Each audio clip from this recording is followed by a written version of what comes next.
ನನಗೆ 6 ಮಕ್ಕಳು, ನಿಮ್ಮನ್ನು ತಡೆಯೋರು ಯಾರು ಅಂತ ಹೇಳಿ ಓವೈಸಿ ಹೇಳಿದ್ದಾರೆ. ಈ ಮಾತನ್ನು ಓವೈಸಿ ಹೇಳ್ತಾ ಇದ್ದಾರೆ. 4 ಮಕ್ಕಳು ಹೊಂದಿರಬೇಕೆಂದಿದ್ದ ಬಿಜೆಪಿ ನಾಯಕನ ವಿರುದ್ಧ ಓವೈಸಿ ಈಗ ವಾಗ್ದಾಳಿಯನ್ನು ನಡೆಸ್ತಾ ಇದ್ದಾರೆ. ರಾಷ್ಟ್ರದ ಭದ್ರತೆ ದೃಷ್ಟಿಯಿಂದ ಹಿಂದೂಗಳು ಕುಟುಂಬದಲ್ಲಿ ಏನು ಮಾಡ್ತಾ ಇದ್ದಾರೆ, ಜನಸಂಖ್ಯೆ ಹೆಚ್ಚಿಸಲು 4 ಮಕ್ಕಳನ್ನು ಹೊಂದಬೇಕು ಅಂತ ಬಿಜೆಪಿ ನಾಯಕ ನವನೀತ್ ರಾಣಾ ಅವರೇನಿದ್ರು ಅವರು ಒಂದು ಹೇಳಿಕೆಯನ್ನು ಕೊಟ್ಟಿದ್ದರು.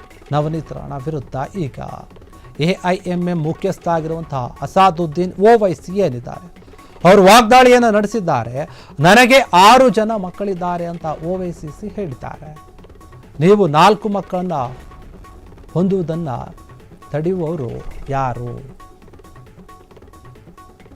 4 ಮಕ್ಕಳನ್ನು ಹೊಂದ್ತೀರಂದ್ರೆ ಅದನ್ನು ಯಾರು ತಡೀತಾರೆ ಅಂತ ಪ್ರಶ್ನೆ ಮಾಡ್ತಾರೆ. ಮಹಾರಾಷ್ಟ್ರದಲ್ಲಿ 2ಕ್ಕಿಂತ ಹೆಚ್ಚು ಮಕ್ಕಳನ್ನು ಹೊಂದುವವರು ಪಂಚಾಯತ್ ಚುನಾವಣೆಯಲ್ಲಿ ಸ್ಪರ್ಧಿಸಲು ಅವಕಾಶವಿಲ್ಲ ಅಂತ ಹೇಳ್ತಾರೆ.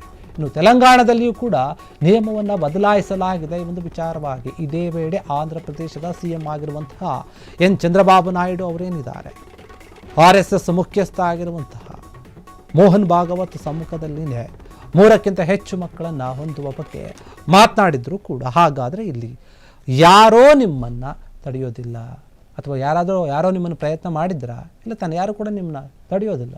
ಮಾಡ್ಕೊಳ್ಳಿ ನೀವು ಮಕ್ಕಳನ್ನು, ಹೆಚ್ಚಿನ ಸಂಖ್ಯೆಯಲ್ಲಿ ಮಕ್ಕಳನ್ನು ಹೆರುವ ಮೂಲಕ ಹಿಂದೂಸ್ತಾನವನ್ನು ನೀವು ಪಾಕಿಸ್ತಾನವನ್ನಾಗಿ ಮಾಡಲು ಬಯಸುವ ಕೇವಲ ಜನರು ಕುತಂತ್ರವನ್ನು ಎದುರಿಸಲು ಇದರ ಬಗ್ಗೆ ಏನು ಮಾಡ್ತಾ ಇದ್ದಾರೆ? ಹಿಂದೂಗಳು ಕನಿಷ್ಠ 3ರಿಂದ 4 ಜನ ಮಕ್ಕಳಿಗೆ ಜನ್ಮವನ್ನು ನೀಡಬೇಕು ಅಂತ ಹೇಳಿ ರಾಣಾ ಹೇಳಿಕೆಯನ್ನು ಕೊಟ್ಟಿದ್ದಾರೆ. ಒಂದು ವಿಚಾರವಾಗಿ ಅವರು ಹೇಳಿದರು, ಆ ಒಂದು ವಿಚಾರಕ್ಕೆ ಸಂಬಂಧಪಟ್ಟಂತೆ ನಿಮ್ಮನ್ನು ಯಾರು ತಡೀತಾರೆ, ನೀವು ಮಾಡಿಕೊಡಿ, ನನಗೆ 6 ಜನ ಮಕ್ಕಳಿದ್ದಾರೆ, ಅದನ್ನು ಯಾರು ಪ್ರಶ್ನೆ ಮಾಡ್ತಾರೆ?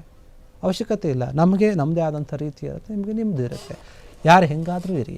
ಈ ಹಿಂದೆ ಕೂಡ ಮಾತನಾಡಿದ್ರಲ್ಲ, ತೆಲಂಗಾಣದಲ್ಲಿ ಆಂಧ್ರದಲ್ಲಿ ಬೇರೆ ಬೇರೆ ನಾಯಕರು ಏನು ಹೇಳಿಕೆಯನ್ನು ಕೊಟ್ಟಿದ್ರು, ಆ ಒಂದು ವಿಚಾರಗಳು ಕೂಡ ನಿಮ್ಮ ಮುಂದಿದೆ. ನೀವು ಯಾಕೆ ಈ ರೀತಿಯಾಗಿ ಮಾತನಾಡ್ತಾ ಇದ್ದೀರಿ ಅಂತ ಹೇಳಿ ರಾಣಾಗೆ ತಿರುಗೇಟು ಕೊಡುವಂತಹ ಕೆಲಸವನ್ನು OIC ಮಾಡಿದ್ದಾರೆ.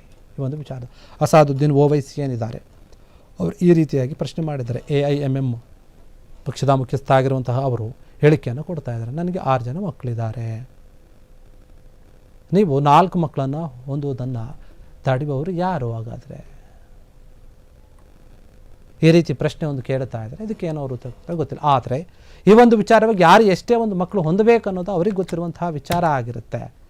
ಅದ್ರ ಬಗ್ಗೆ ನೀವು ಯಾಕೆ ಇಷ್ಟೊಂದು ತಲೆಗಡಿಸ್ಕೊಂಡು ಮಾತಾಡ್ತೀರಿ, ನಮ್ಮ ಬಗ್ಗೆ ಹೇಳ್ತೀರಿ ಅನ್ನುವಂಥ ನಿಟ್ಟಿನಲ್ಲಿ ಅಸಾದುದ್ದೀನ್ ಓವೈಸಿ ಪ್ರಶ್ನೆ ಮಾಡಿರುವಂಥದ್ದು. ಕ್ಷಣ ಕ್ಷಣದ ಸುದ್ದಿಗಳಿಗಾಗಿ ಫ್ರೀಡಂ ಟಿವಿ ಸಬ್ಸ್ಕ್ರೈಬ್ ಮಾಡಿ, ಲೈಕ್ ಮಾಡಿ ಹಾಗೂ ಫಾಲೋ ಮಾಡಿ. ಹೊಸ ಸುದ್ದಿಗಳ ನೋಟಿಫಿಕೇಶನ್ಗಾಗಿ ಬೆಲ್ ಐಕಾನ್ ಮೇಲೆ ಕ್ಲಿಕ್ ಮಾಡಿ.